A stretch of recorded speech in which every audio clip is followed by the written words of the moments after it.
Hi friends, welcome to my channel. ఈరోజు మనం దోశ పిండి లేనప్పుడు అప్పటికప్పుడు అట్లు లాగా వేసుకోవాలి అంటే ఈ రెసిపీ చూడండి తప్పకుండా. ముందుగాల బియ్యం పిండి తీసుకున్నాను అన్నమాట. బియ్యం పిండి తీసుకొని అందులో కొంచెం కారము, అలాగే కొంచెం ఉప్పు, కొంచెం జీలకర్ర వేసుకున్నాను.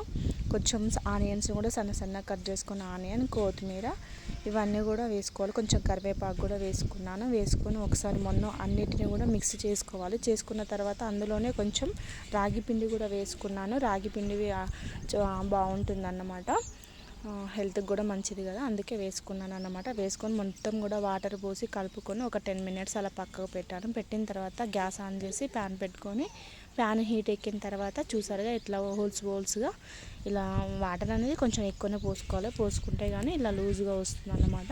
ఇలా వేసుకుంటే అట్లు అప్పటికప్పుడు ప్రిపేర్ చేసుకోవచ్చు. ఇవి అనేది ఇన్స్టెంట్ దోశ లాగా అన్నమాట, బియ్యం పిండితోటి. మీరు కూడా తప్పకుండా ట్రై చేయండి, చాలా బాగుంటుంది అన్నమాట. దోశ పిండి అవైలబుల్గా లేనప్పుడు మనం ఇలా చేసుకోవచ్చు అన్నమాట మార్నింగ్ బ్రేక్ఫాస్ట్కి. కాబట్టి నేను అలా వేసుకొని పైనుంచి కొంచెం ఆయిల్ వేసుకుంటే సరిపోతుంది.